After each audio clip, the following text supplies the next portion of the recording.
Marta, the call is all yours. Okay, so hello everyone. My name is Martha Aldaco, and I am on the National Board of Hacemos. Today we have a great turnout. I would just want to thank our esteemed panelists and our audience for attending. So this is week 4 of the Hispanic Heritage Month, and today we're going to be showcasing our champions of change representing all regions across the U.S. So I tell you, each panelist was hand-selected to give an account of the various contributions each of them has made to Hacemos, to AT&T, and their community. So I'll give a brief introduction of our panelists, and then we'll get into the stories of how they each connected, how they invested, and how they led in their communities. And so first up, we have Jay Ortiz. You can wave. So Jay is located in Dallas, Texas. He is the VP of Membership for the Southwest region.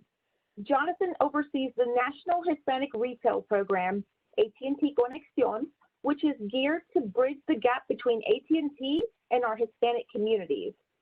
And when Jonathan is not volunteering, he loves spending time with his wife and 3-year-old son, Lucas, and enjoys playing soccer and traveling. So next we have Nuris Camargo.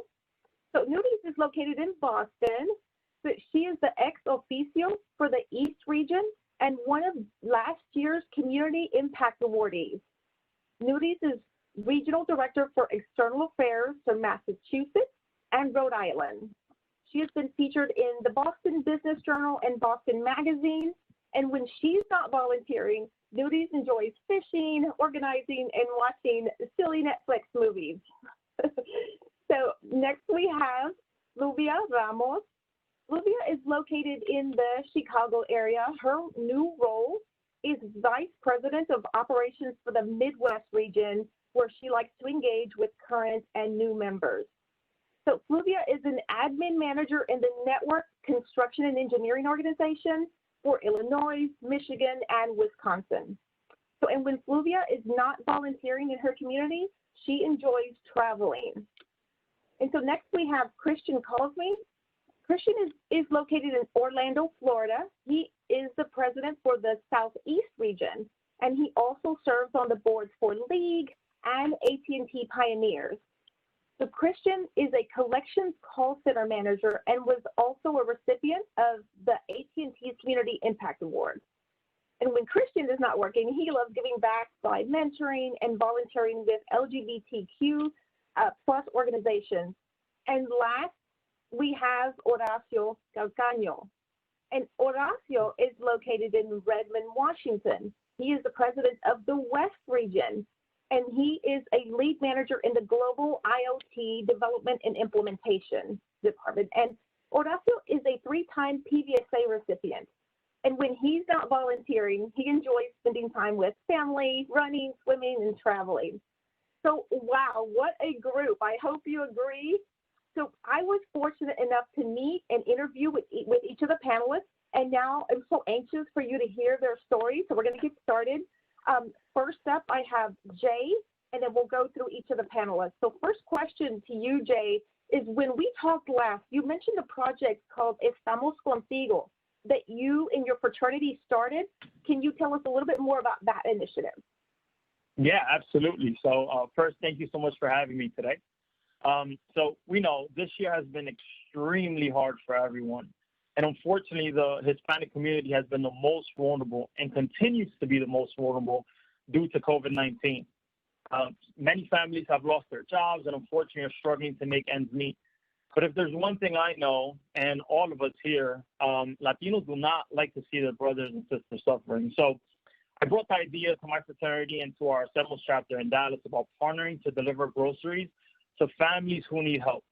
The event was a complete success. We delivered groceries to over 50 families. We fundraised over $3,500 in monetary donations. Hacemos members, along with other organizations, dropped off sanitary items, non-perishable items, groceries, I mean, you name it. Those are ways to show the community que estamos contigo. That's great. Thank you, Jonathan. That's awesome. I love hearing about that. And hello, Nuri. You have an interesting story. You mentioned someone saw what you were doing in the community and they had you apply and bring your skills to AT&T. So after that, how did you merge your community work with AT&T? Absolutely. Well, first of all, thank you for inviting me. Thank you for allowing us to be here.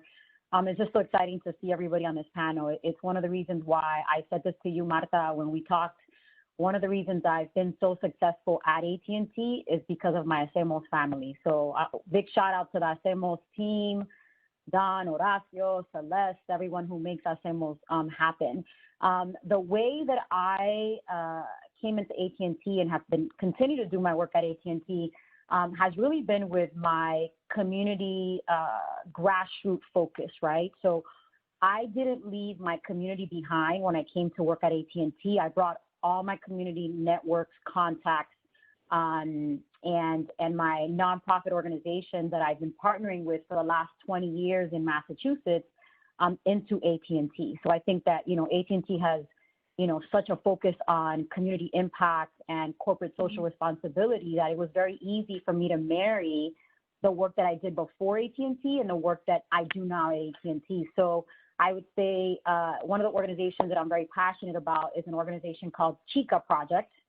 I want everyone to follow us on Instagram, Twitter, Facebook, like everything you can. And then I work with tons of other organizations, the BASE, the Boys and Girls Club, Camp Harborview of Boston. So it's just been very easy and through Hacemos to bring in all that community work, not just at External Affairs, but also through Hacemos. Awesome. Thank you for sharing that, Nuris. And, the next question goes to Fluvia Ramos. And when we talked last, you brought up the AT&T volunteer website. Fluvia, can you share just in a few steps how you found your volunteer effort? Sure. Well, thank you very much for having me on the panel among all these great folks here with Hacemos. There is a very easy website that AT&T has, and that is the easiest way to find a volunteer event. And as a matter of fact, there are 2 still needing people, and all of the stuff is sent to you at home. You don't even have to leave your home. Everything is sent through the mail, and then you do what you need to do to those. Most likely it's a kit, and then you mail it back. So again, you do everything from the comfort of your home, and you are participating, still volunteering to these events and still making an impact in one way or another. One of them that is still open is the Cleveland Believes initiative, and they are still looking for volunteers. You do not have to be in the Cleveland area like me. I am in Chicago, but I volunteered, and they will mail everything that you need directly to your home. That's great. That's great. And you've done that, and I know we'll have the website. I think it's engage.web.att.com, right? Yes, and it just moved on to a new portal, but it is very easy to use, and there are there's various different organizations and events that people can participate in. All right. So thank you, Fluvia. The next question is to Christian. In our conversation, you mentioned that you were mentoring over 20 students, Christian, and can you tell us about your mentoring topic and why that's important to you? Absolutely. So again, as everyone's mentioned, thank you for honoring us with this panel. It's truly an honor to be amongst my peers discussing the way that we work in our community. Luckily, I get the opportunity to work with 20 students at minimum every year with our Lyman DECA group, mentoring them in different projects and making sure that they have the steps that they need to get their graduation certificate. Many students don't realize how easy it is to graduate and don't have the support at home at times to get there. So being able to be that supportive rock for them is so beneficial and so important. Thanks, Christian. The next question is to Horacio. And when we talked, I mean, you mentioned like a heartfelt community effort that you led with El Centro de la Raza. Can you tell us how you got to know that organization and the needs they had? Yes, so thank you again. Everybody's here. Love to see everybody. excited in this panelist board. So this is a Centro de la Raza. It's a community center that is based in Seattle. And I became aware through an attended presentation to the AT&T Believe Initiative, right? So the AT&T Believe Initiative had a whole bunch of different nonprofits and the work they were doing in the community. And I just caught on because this is, they're helping the Latino community, but this organization helps everybody. It's not just Latinos. Latinos are the first ones they got created, but everybody from all races, everybody with all needs.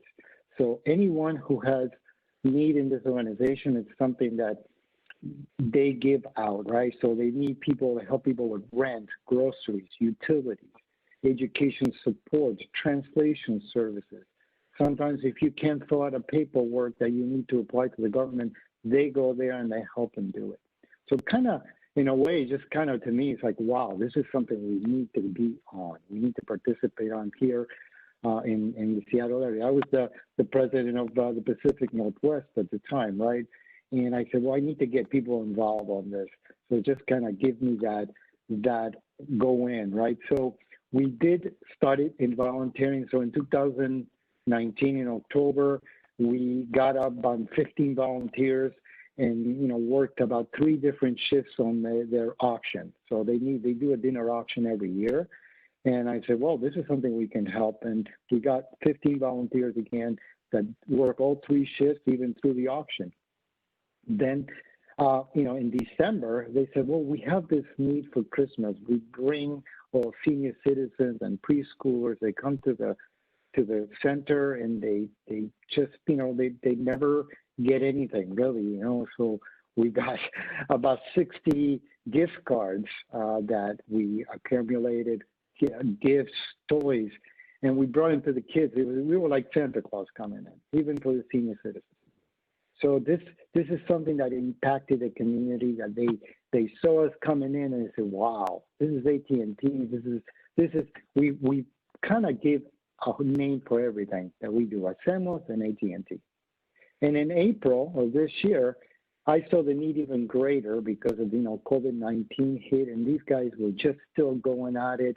They changed the way they were giving out their meals. They were delivering to the senior citizens. And I had a meeting with the External Affairs, and we said, well, is there anything we can do? Is there any funds we can give these people? They need this, and they're giving it away to the community. And we were able to secure $10,000.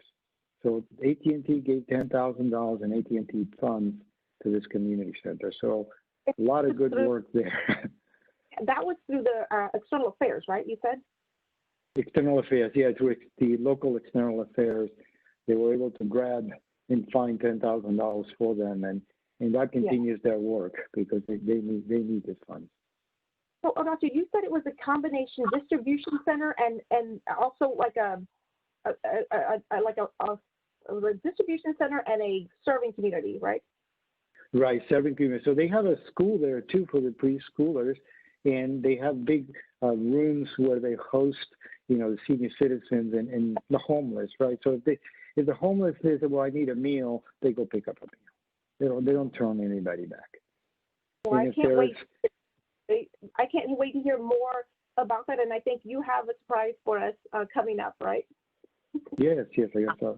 Okay, so this next question goes to Jay. Back to you, Jay. Just as far as impact, for Hacemos Contigo, the one that you were mentioning earlier, what are some of the ways that AT&T employees can help? Because you fed those families. That's a small amount. I know you want more. What are some ways we can help? Yeah, no. So, if you see this program happening around your communities, the first thing I would say is please reach out to your local contact to see how you can help. There's so much work that needs to happen in the background.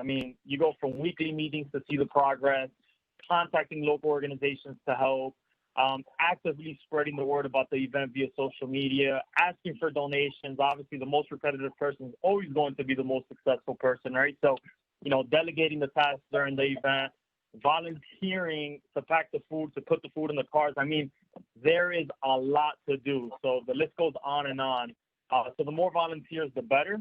And, one thing that I'm really proud about is the Hispanic marketing team led by Rosa Esquivel.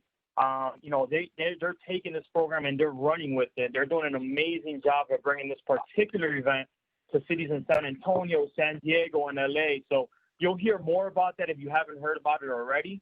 But stay tuned because your help is greatly appreciated. Raise your hand, reach out to me. I'll put you in contact with whomever it is. But, the more volunteers we have, the better the program's going to be. I love it. I love it. And I can't wait. I think we'll also share a link to that as well. The next question is for Nuris. As a community champion, tell us about the DECA High School project and how it made an impact on you, because I remember that story and I just want everybody to hear it. Absolutely. Before I say that, I'm just going to remind the viewers to take some pictures, mention Hacemos on Twitter. Come on, we got to get this great panel out there. So just take pictures of us. It doesn't matter what we look like. We're going to look good anyway. But when I first came to AT&T, I got one of those emails that said, "Do you want to volunteer? Here's some locations in your area." And I was fortunate that it was one organization called DECA. I think a lot of you are familiar with it. I've now been volunteering with DECA almost, I think, 4 years, maybe even 5 years, to be honest. And myself and Asha, who's now in Dallas, were the facilitators for DECA over at a school here in Boston called Madison Park High School. It's a technical school. And we kind of were the only two people who signed up, but we were there, maybe 2-3 times a year. We built really strong relationships. One young man, his name is Elvis. I know he's okay with me mentioning his story. He is your, fascinating young man. We built the relationship for so many years. Now he's graduated from DECA. He's graduated from high school. And, he called me recently and just said, "Nuris, I just want to thank you." And I said, "For what?" And he said, "Nuris, you're the only person that kind of gave me that real talk, that real conversation that sometimes we need and we just don't get from people." So he is now in college, has a full scholarship. And that was through the relationship with him and I, DECA, Frank Torres, who's his advisor. But it was just one of those moments where you don't think that when you see these emails, you're like, whatever, this is another email from AT&T about volunteering your time, and it's not real, it's not going to happen. But it is just so important to pay attention to some of these. And I think, Jay, like you said, right, reach out to some of us. If you have questions about volunteering, how do you do it? And sometimes we don't have the time, but what we don't realize is that 1 or 2 hours, every 3 or 4 months makes such a difference for these young people. So I'm just proud to say that, myself and Elvis have a really good relationship, and I owe it to that email that came through to AT&T and to myself for actually, taking the initiative, right, and showing up and answering his phone calls when he called me and showing up to their school when I needed to show up, and asking my leadership, hey, this school is very important to me and the work that they're doing is very important to me, and my leadership understanding that and allowing me to volunteer. So it has been a great experience. That's so awesome to hear. I love that, especially just mentoring, how much it makes, what a big impact it makes. Fulvia, when we talked about how the mentoring opportunities, you mentioned 2 top opportunities that made an impact on you. I wanted you to tell us about the backpack drive. Yeah, so I've always volunteered in the past throughout AT&T and before that, but it really made an impact on me, and I realized what volunteering was when we did the backpack drive. And an organization was chosen that I benefited from when I was a kid. And I realized that with us volunteering and helping with Hacemos, with the backpack drive, or just little things here and there, this organization has survived all these years because of the volunteering events. And if it wasn't for that, we wouldn't be, or my family and I wouldn't be in the situation we are, because we were able to benefit from that particular organization. So, I was proud, like Nuri said, that we were able to make an impact, and you don't realize that 1 hour, 2 hours, or whatever you can give will make an impact, and that impact can be somebody that you know. So in that case, that impact was on me. And that was the local community, Sylvia, where you're at? Yes, Same so location? it was a local community, yes, and it's still in existence. So again, if it wasn't for that, I don't think all the volunteering efforts that everybody does. So you do make an impact no matter what you can give. So, go out there and try to volunteer in many different ways.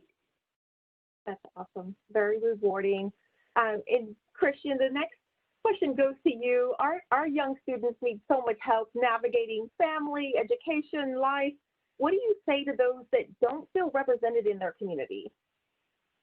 There's always going to be someone like you out there. And that's definitely something to look forward to.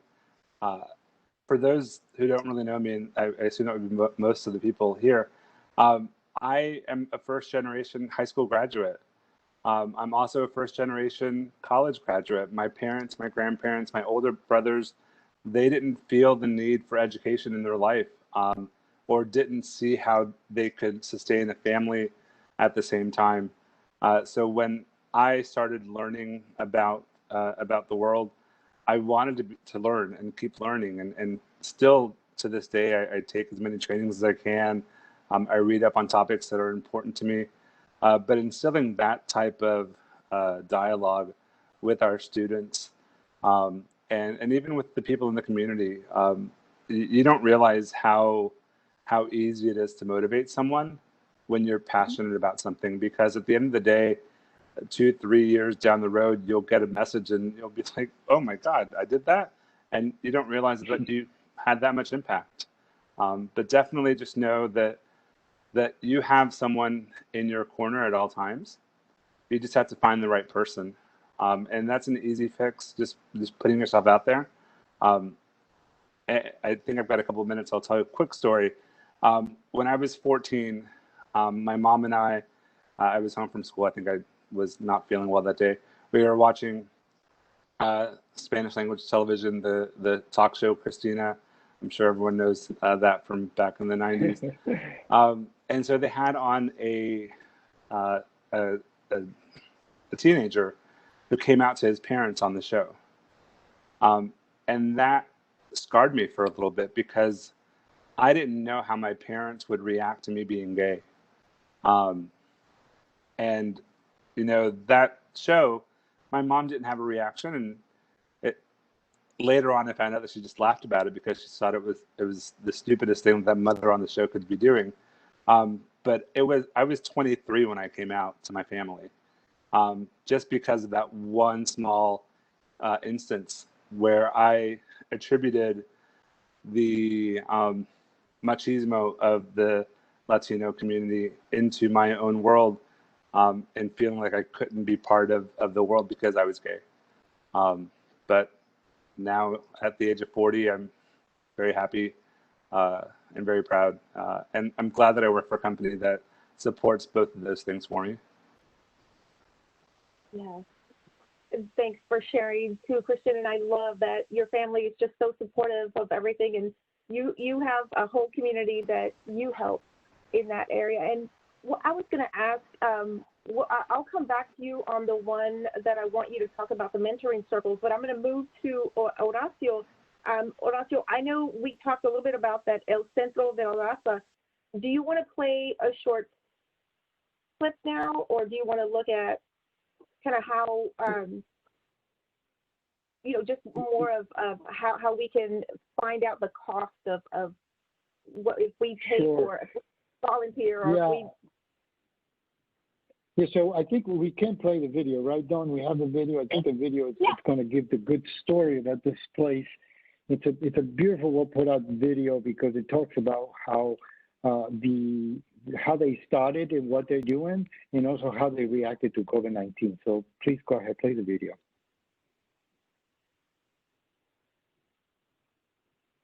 Give me 1 second, guys. Sorry. Yeah, El Centro de la Raza stood strong and ready. And I'm going to start it over. My apologies.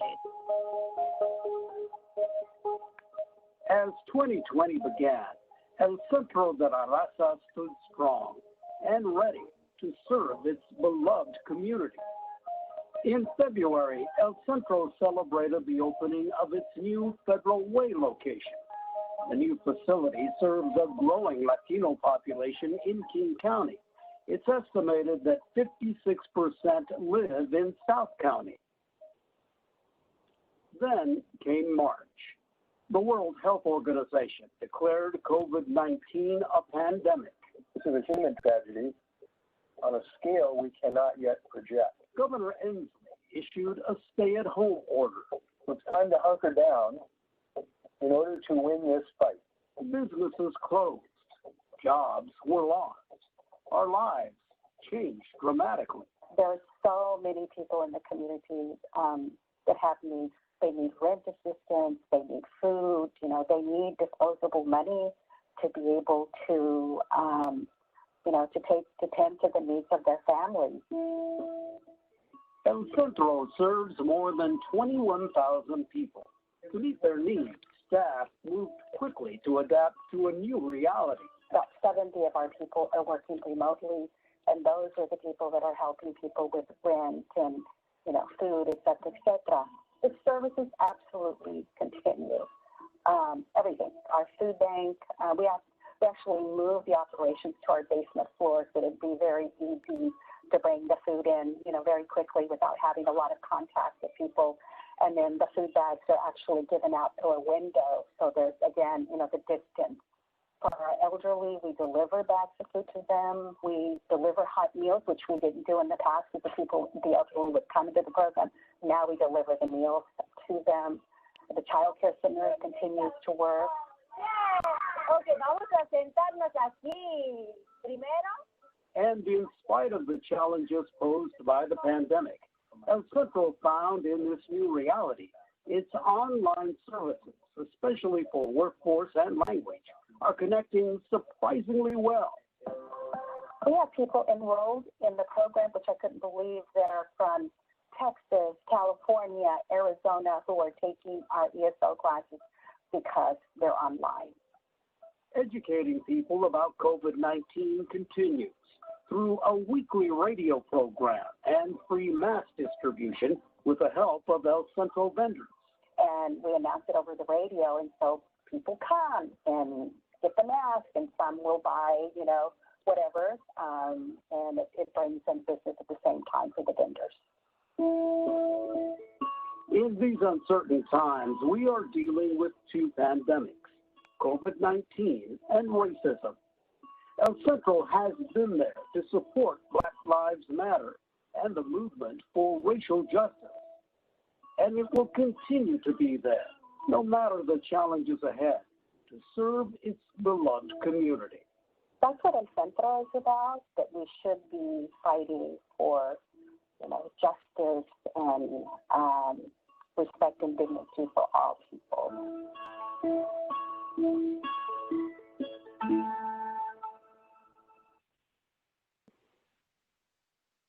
So this is, if anybody doesn't have any teary eyes, I do when I watch this video over and over again. Good, I'm glad I'm not the only one.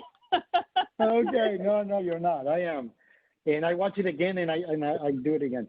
So the thing is that this community does, this center does provide all the needs that, not all the needs, but the needs that some of these members are seeking, right? And COVID made it worse, right? So, now they have to readjust and ship meals and do this other thing. And what we were able to do is engage our Pacific Northwest chapter into also providing some donations. And it's kind of, in a way, it's like, so what does $1 do? Well, $1 does something because it's a whole part of the whole thing. But $50, it kind of in a way gives emergency benefits to some of the people. So they do fundraisers, and they're doing a fundraiser this week where they do another virtual auction gala. But through elcentrodelaraza.org, you can see that if anybody's interested, you can contribute some, right? And I do, and $5, $1, whatever it is, it helps them. So this is something that I think it goes to a long way because they provide services to the community, but it helps everybody. It helps everybody, and I think it's a good cause. Right. Thank you so much, Horacio. I know that was a lot of background work, a lot of stuff in the background that people don't ever recognize, but we wanted to do that today. So thanks for bringing that to light. Jonathan, I'm going to go back to you. I wanted to, when we talked, I want to know what quote do you want to leave as a challenge to everyone? I know when we talked, I like what you said, and I wanted to share that. Yeah, no, absolutely. So, given the trying year that we've had, one of the quotes that I've lived by is, be the change you want to see in this world. It takes one person to make a difference. And, I get it, right? Sometimes we're afraid. My advice is don't be. It's our job to pay it forward. One thing that I really want everyone here to think about is the sacrifices that our families made to be where we're at today. And I think one way to really repay them is by helping those who need it. I'm sure many of our families here would have appreciated that help when they worked 1, 2, 3 jobs to make ends meet. And again, really don't be afraid. Use your inner circles. Your inner circles have inner circles. A perfect example is I brought this idea to Eddie Cara, the president of the Hacemos Dallas chapter, and the entire chapter, and they did not hesitate to jump on board, let me tell you. It was, if it wasn't really for the teamwork that we displayed, this event wouldn't have been as successful. So, I know sometimes we think that it may be too much to do, but there's people out there right now that just need a little bit of push just to get things done. So, teamwork, I know we say it often, it might sound cliche, but teamwork really makes the dream work here. So that's the quote that I live by and will continue to live by, honestly. Thanks, Jonathan. What are the other areas that you were volunteering in? It was San Antonio, Dallas. Have you had? Yeah, so we started with this program in Miami. So for our folks in Miami that are on now, we started with this with Miami. We brought the idea again. We partnered with the Hispanic marketing team, and we started there. And again, great success. We delivered over 300 boxes there, to families. Then we brought it over to Dallas, and then now we're working specifically with this project that we have going on. It's called the Santos Project, right? San Diego, Los Angeles, San Antonio, and we're working with these 3 specific cities to really help the communities there. So you'll get more information if you haven't already. You could always reach out to your Hacemos chapter in those specific locations, because we're partnering with them to make sure that we make a bigger impact. Awesome. Thanks. Yeah. Thank you. So, Nury, I have 2 things for you I wanted you to mention. What advice would you give to the audience about engaging with ERGs? And the second question is, tell us how you want to leave a legacy in your organization. Yeah. So one question you didn't ask me, but I'll just leave it for everybody. Don't forget to vote this election. And don't forget to get your friends to vote. I'm in external affairs, we're political, so I got to put that out there. So I would say in terms of, the ERGs is, join an ERG. Obviously, everybody who's on here right now is probably joined an ERG. But find something that you're passionate about and fall into one of these ERGs. I also say, Hacemos was created, out of the Latino culture and our community, but you don't have to be Latino to be part of Hacemos. We need allies in this process, and I really want to encourage everyone here to reach out to someone who's non-Latino, right? And to have them join Hacemos. In terms of a legacy, I would say that part of what I strive to do, I grew up in Miami. I came to Boston to play soccer, and I'm still here. It's been like 27 years almost that I've been in Massachusetts, and in a lot of the places where I've worked, I've been the only or the first Latina. I'm the only person of color right now on my team in New England, and I'm in external affairs. I'm the only, Latina. I am it. So my goal is that, at some point, whether, I move into another role, that there's someone who looks like me in my role. Every job that I've had, I've tried to build that talent pipeline of people who look like me and people who don't look like me, but I would say usually start with people who look like me, to kind of just say, hey, you're talented. You know, do you want to know more about external affairs? How do you get into these roles? How, you know, what is this role? I've gone around the company introducing myself to a lot of the retail employees, and they don't know what external affairs is or public affairs. It's a very unique role within the company, and I feel like there should be more people who look like me, right, in some of these roles. So my goal really is to be able to educate folks on these roles and how do you find one? What skills do you need to be able to be part of external affairs? Again, that's where I sit. And the other part of it too is I recently transferred over from the president, I needed a moment there, from the president of Hacemos New England to now an ex officio, which I'm really excited about because we just recruited a young man named Edwin Cartagena. And if Edwin, you're watching, I love you. Because he came out of, I don't know where he came from, but he said, Nuris, I'm here. I don't know what I'm going to be doing, but I'm excited. I want to serve. He's in retail. And, you know, Don, myself, Celeste in DC, and everyone around us right now is trying to support Edwin because he's never done this kind of role.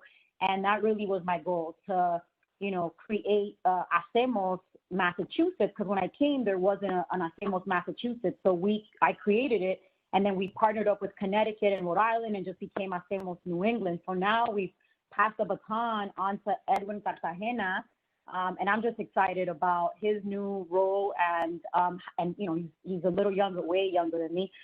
So I'm just really excited that, you know, there's younger professionals getting involved in these ERGs. I've said this before, I will say it again. My success at AT&T has been due to Hacemos and the connections and the love and the support that it's provided me. That is awesome. Definitely same here. Lots of different stories, but Hacemos has been a really good, awesome family to me as well. Flavia, I'm going to go to you. When you mentioned 3 areas that you were actively volunteering in, and for the audience, can you share the impact that we make when we sign up to volunteer? Yeah, sure. As you've all heard our stories, you know, through Horacio and through Christian and Nuris and Jay and myself, you do make an impact in one way or another. In this time of social distancing, you can still make that impact.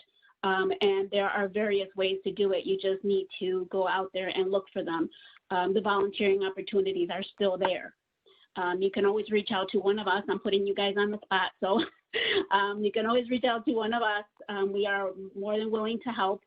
Again, you never know who you're going to impact until that person comes and says, because of you, you know, I'm here doing what I'm doing, or you helped in one way or another. So again, even with social distancing, there are several opportunities that you can involve yourself in that do not involve, you know, contact. So, you know, just keep that in mind. Yeah, thank you so much for encouraging that, because I know when you talked about you talked about some of the volunteer efforts with the backpack drive, and then Phil and Friends, and then pets, making shelters, all those little things. I mean, when you volunteer and you make it, there's an impact there. People were waiting for you. People need that help, and people just love when you arrive and you're the help, because there isn't a lot of people sometimes. So I know you mentioned that it's imperative. So Phil's Friends is based here in Illinois. It helps our cancer patients, and basically they ask for you to just draw cards or send cards, and then all you have to do is mail them, and they will mail them to those cancer patients, and you're giving them encouragement, you know, to continue. So, you know, one of our AT&T employees was a beneficiary out of that. So, you know, that's a story that, again, you're volunteering, but you don't know what the impact is until somebody shares their story. You know, the pet shelter, I'm here in Illinois, and I was able to help somebody in Texas. So again, there are various ways that you can do it. You just need to go out there and look for them. Yeah, thank you so much. I loved all your stories and all the help that you provide. I'm going to go to Christian. Last question to you, Christian. As you encourage those in your family and in your mentoring circles, how do you know that you're making an impact? What feedback do you get? So that's really great. And I love this question. And thank you for the great segue, Fluvia. The legacy that we leave behind is pretty outstanding. My brother, who is 8 years older than I am, told me last year during Thanksgiving dinner that at the age of 49, he was going to get his high school GED, and he was going to change his life around. And he was really inspired by my motivation to continue graduating and going into my college career. Then, with my mentoring circle, with the students that I mentor, I've received a couple of emails and tweets from the students saying just how wonderful their college careers have begun. Well,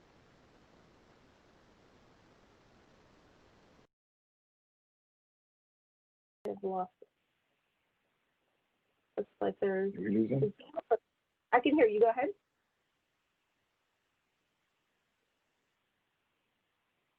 Kristen? Okay.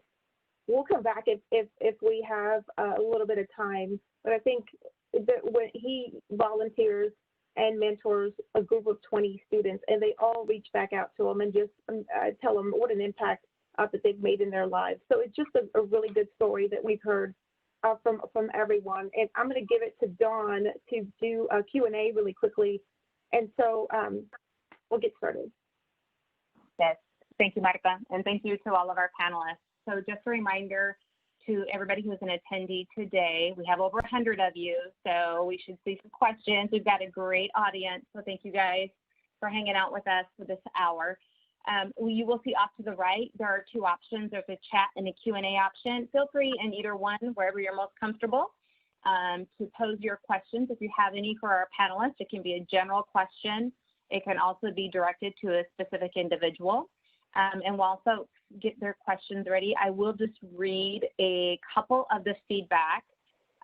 These are wonderful. Thank you guys for your raw and honesty. So thank you to our panelists for being so open today and sharing a little bit about their personal lives as well. Great Latino talk session.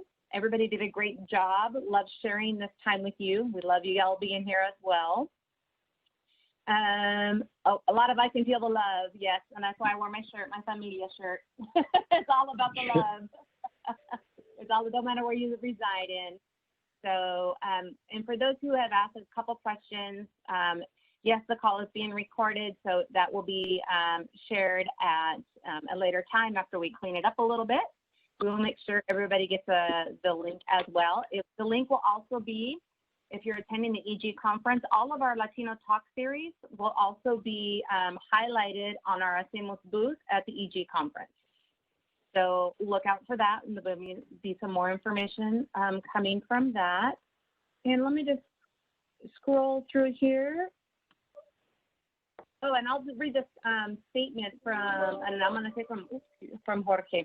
Jorge Martinez, thank you so much for this. It says the difference between trying and triumphing is just a little oomph. So I think that is, and I think that's what, not just our panelists, but everybody that's on the call today. All right, this is a question out to the general audience. Are there any books that you have that have helped your career? Anybody want to take that? Any books or any literature, maybe articles, anything that you've read that's helped your career?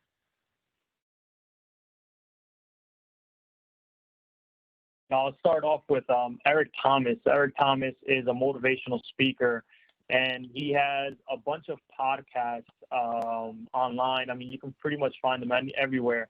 I actually had the opportunity when I was in New York City. He came into one of my stores, and honestly, I think I put that positive energy out there because I don't know why or how he walked into one of my stores when I was in New York. But the awesome thing about that was that all my employees knew who he was, and he was so kind of like taken away by that because, you know, we preach about him all the time, and the way that he kind of really tells this positive energy, and he's always pushing you to be the best of the best, right? The best of yourself, the best version of yourself. And, you know, when you start listening to him, you get this personal motivation to really kind of do something extraordinary. You know, it really hits you. So, you know, if you haven't heard about him yet, He's a motivational speaker. His name's Eric Thomas. I encourage everyone to go and look for him. He will make you get out of your seat and go volunteer, go do something extra for your life, so and to help others. So absolutely go check him out. I love what you said. Go do something for your life. There you go. It'll do something for your life. I was just going to say really quick, I love The Tipping Point. It's a good book. And Strength Finders has been another good book. And also, this may sound a little corny. I think some people laugh at me sometimes, but The Alchemist is one of my favorite books. I feel like every time you're going through a new journey, The Alchemist is just a great book to read from Paul Coelho. Yeah, I love those. Great, thank you both. So I will pose the next question up to the general panel as well. And so let me scroll, here we go. And maybe, Flavia, this one might be for you. Can you please reiterate the information on the volunteer opportunities from home? I believe that question is with regards to the AT&T Believe, and maybe there were a few others that you mentioned as well. If you want to reiterate those. Yeah, so if you go onto the website, and I know Martha put it up on the chat, so if you go on there, as a matter of fact, it is called Volunteer Believe Cleveland. These are at-home kits that will be sent to you. You do have to put in your mailing address, and again, everything is mailed with instructions. Prepaid label is also included. And then once you're done with it, within a week time or so, you send it back to the person responsible for it. There is also the Phil's Friends, which is bringing hope to cancer patients. That one is still open for volunteers. I just looked this morning, so, everybody on the call, if you want to do something, let's get all the SMOs people on this call to join both of those. So again, just go on to the AT&T website that Martha put on there, and you will be able to participate in either or both. And just make sure you include your mailing address so they can send you a box, and then you can have all the family join in and help you with it as well. Yes. I haven't gotten mine, but I'm waiting for model my box. You can. I've already packed it, and it was like Tetris, so I'm not going to unpack it, but everything's in here to go out. I did my AT&T at home Believe. Yeah, so Dawn's box is for kids, for the STEM children that are doing classes, education classes. So all you're doing is putting the kit together, and you do have fun because you're trying to put the stuff together. It's not difficult. Just make it fun, and then just mail it back. Great opportunity. Thank you. Thanks for All right, sharing. the next question. Thank you. Yes, the next question we have is in general for the entire panel. Now that we have COVID-19, right? Everybody's infected. Oh my God, wrong word. Everybody's impacted. No more coffee for Dawn. Everybody's been impacted in some facet or another with COVID-19. When it comes to volunteerism, what efforts have been going on locally? If you can speak to, how are you guys getting creative, especially with limitations on face-to-face? So highlight some virtual events, maybe. Yeah, so this is Horacio. So I think what we've done in the Pacific Northwest is one of the things that it's like there is also a need in the youth, right? So the youth is also, because schools are not, for a while they haven't given out lunches and they haven't been giving out food. One of the things that's called Friends of Youth organization came into Hacemos to see if we can help, put together some lunches, right? So one of the things that we did at first, it was just, getting lunches that you can make at home, right? You can, what do they need? So you can buy bread, you can buy this, and then you package them in a bag, and then you could deliver them, right?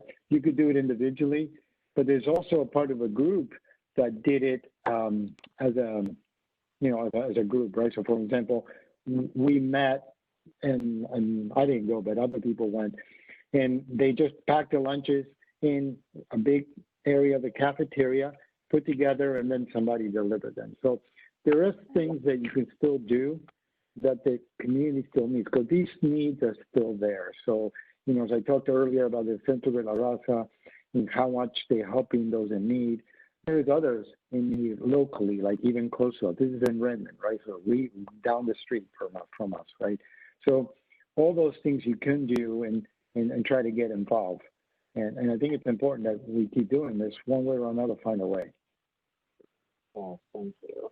And if I could add, we have all these great opportunities with technology, and it's really a good time for us to implement those touch points.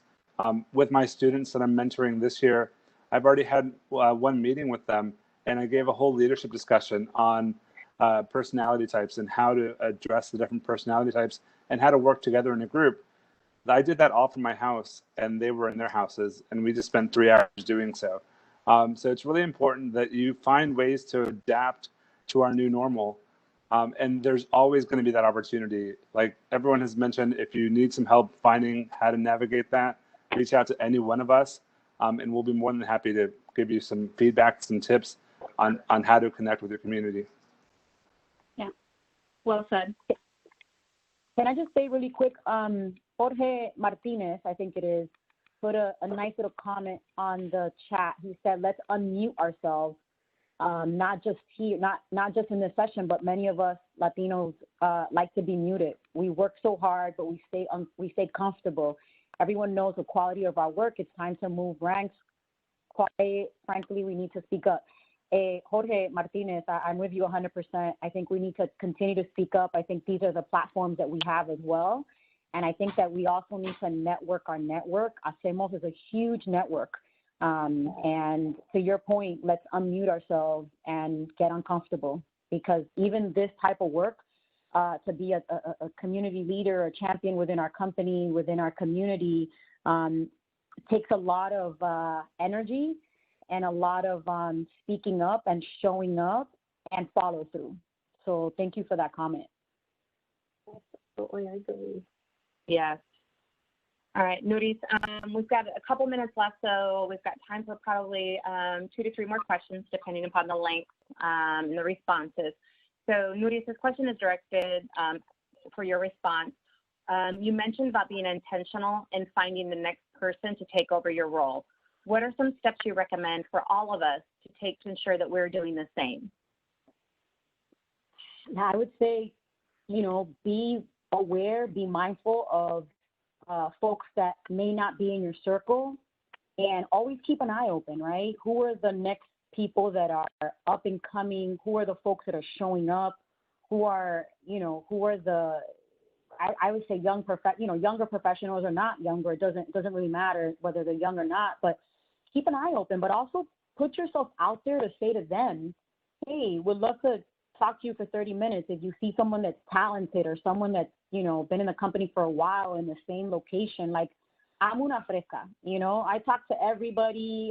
I'll get into your business really quick. Like, what's up? What are you trying to do next? Where are you trying to go? Who do you want to talk to? Who do you want to meet? We're here, right? Let's open up our Rolodexes and let's open up our, we talk about, sponsors and champions and all this stuff. Like, we need to be sponsors ourselves for people. And to Jorge's, point, like, we need to unmute ourselves. So I would just say, look on your own team, right? I don't have a team within my thing, so I look outside. I always look into retail. So look into your teams, like who's quiet, who's, I know we have these hypo things and they're great, but sometimes the hypo's not catching all the talent, right? So who is that hidden talent that you're like, you're like a scout, whether you're scouting for a football team or a soccer team. I think we should all be scouts of talent. So, just keep your eye open for some of these people and invite them to a 15-minute, coffee chat and ask them what they want to do with their career. What do you want to do next? Are you interested in Hacemos? Have you been part of this? Are you interested in Women of AT&T? Get uncomfortable, get into people's business to see what they want to do next in a good way. You know what I mean? And just being advocates for each other as well. Yes, excellent. Thank you. And so before I let Marta close us out, I will pose the final question to the panel. So what's next? Everybody on the panel today and a lot of folks in our audience, I'm scrolling through the attendee list, recognize a lot of names. we all done a lot of great work. So what's next for you? I mean, what do you have on your plate? What's coming up? What's new? Briefly, please, go into what's next, and then we'll let Marta close this out because we are coming up at the top of the hour. I'm looking for my next big opportunity. So if there's something out there and you think that I'd be a good fit, let me know. You know, if I had to add something, I would say what's next is I would love to collaborate with others and continue making an impact in the community. I think that there's so many people out there that need our help, and it's so important for us to give back. So, you know, any idea is a great idea, and I would recommend for anyone just to shoot your idea over to any one of us here, because what's next is you know, it'll be beneficial for others if we could do something all together. So again, there's strength in numbers. So I would encourage everyone here to think about that. Hey, the next thing that we should do is impacting others. So. Right. And I say get involved. Go out there and get involved. Don't let this COVID stop you from getting involved. Get involved virtually, like Christian was saying. Get involved with all these different programs. You could do things. You know, and if you can't do anything, you know, send a few dollars into a community center that can help you. Yes, lots of funds, you know, or donations are needed. Yeah. Sylvia? I just wanted to say, you know, I'm always looking for an opportunity. Opportunity is, you know, you just got to look for it. It's there somewhere. You just got to look for it. And you just got to take advantage of that opportunity. And of course, you know, always work and to expand your circle, and you'll find that opportunity. Great. Nuri? Yeah, so like I said in the beginning, I'm the founder of an organization called Chica Project, and we're about to hit our 10th year. So my goal really is to, as a volunteer, is to work on our 10th year anniversary and hopefully to raise some money to be able to find the next board chair, because I've been the founder and board chair for a couple of years now. So that's my next sort of thing. And in the last couple of weeks, I've been working on a project called Tu Música, Tu Voz, Tu Voto. And it's a collaboration with a whole bunch of organizations throughout the country and an organization out in California called Sankofa.org. And we're putting on a virtual concert for the Latinx community to get out the vote. Thank you so much. This is what a fantastic group of caring warriors. So one thing I noticed is that volunteering is the work of the heart. I know we can't all do it alone, but collectively, you know, we make a big impact. And so this wraps up the week 4 of the Latino Talk series. I want to thank everybody for joining. Thanks to our panelists and our hosts, and happy Hispanic Heritage Month, everyone. Bye, everyone. Thank you. Bye. Thank you. Thank you. Thanks.